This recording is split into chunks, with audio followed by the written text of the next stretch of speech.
இன்றைக்கி நம்ம என்ன பார்க்க போகிறோன்னா இட்லி மிளகாய் பொடி எப்படி செய்யலான்னு பார்க்க போகிறோம். மிளகாய் பொடி செய்ய தேவையான பொருட்கள் என்னென்னா, வரமிளகாய் 100 கிராம் எடுத்திருக்கேன்.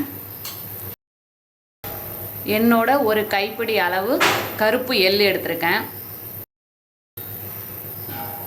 150 கிராம் உளுத்தம்பருப்பு எடுத்திருக்கேன். 100 கிராம் கடலைப்பருப்பு எடுத்திருக்கேன். கல்லுப்பு தேவையான அளவு, ஒரு பூண்டு, பெருங்காயம் எடுத்திருக்கேன். சின்ன சைஸ் போதும் பெருங்காயம். பெருங்காயம் அதிகம் போட்டாலும் இந்த வாசனை தெரியும். ஒரு கடாய் வச்சுக்கலாம். இப்போ கடாய் ஹீட் ஆயிடுச்சு. மிளகாய் சேர்த்துக்கலாம். எண்ணெய் இல்லாமல் தான் வறுக்கணும். வெறும் சட்டியில் வறுத்தாதான் ரொம்ப நாள் கெட்டு போகாமல் இருக்கும்.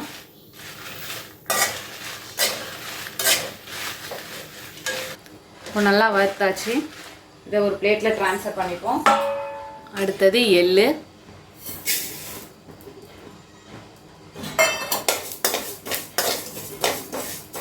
மீடியம் ஃப்ளேம்லேயே இருக்கட்டும்.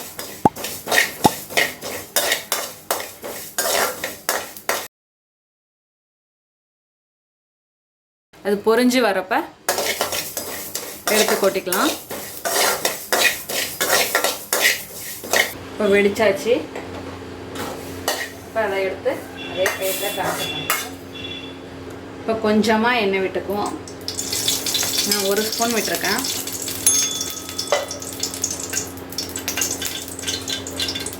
அதில் பெருங்காயம் சேர்த்துக்கலாம்.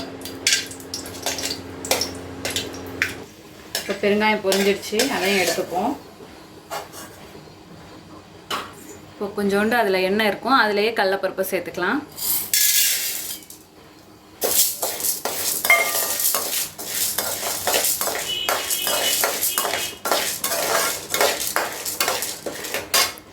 அப்புறம் உளுத்தம்பருப்பு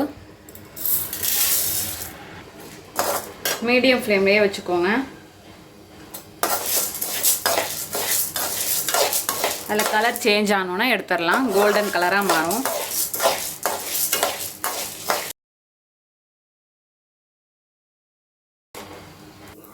இப்போ நல்லா கலர் மாறினது உங்களுக்கே தெரியும். இந்த ஸ்டேஜில் ஆஃப் பண்ணிடலாம். இதையும் இன்னொரு பிளேட்டில் ட்ரான்ஸ்ஃபர் பண்ணிப்போம்.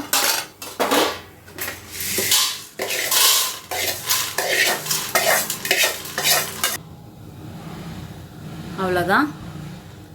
ரெண்டையும் ஆற விடுவோம். ஆற விட்டு அரைச்சிட்டு வரலாம். இப்போது நல்லா ஆறிடுச்சு. மிக்ஸி ஜார் எடுத்துக்கலாம். எடுத்துட்டு ஃபஸ்ட்டு மிளகாய், எள்ளு, பெருங்காயம் எல்லாத்தையும் அரைச்சி எடுத்துகிட்டு வரணும்.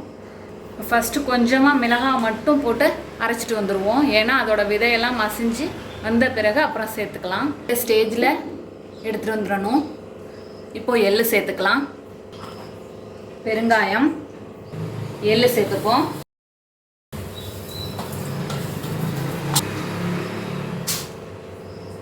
பருப்பு ரெண்டையும் சேர்த்துக்கலாம்.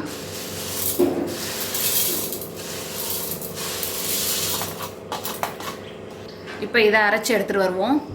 இப்போ அரைச்சாச்சு.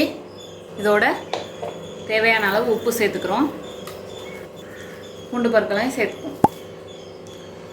ஒரு பல்ஸ் விட்டால் போதும், ரொம்ப நேவாக அரைக்கக்கூடாது. நம்மளோட அருமையான அற்புதமான இட்லி மிளகாய் பொடி தயாராகிடுச்சு. இதே போல் நீங்களும் உங்கள் வீட்டில் செஞ்சு பார்த்துட்டு எப்படி வந்துச்சுன்னு கமெண்ட்டில் சொல்லுங்கள். தேங்க்யூ.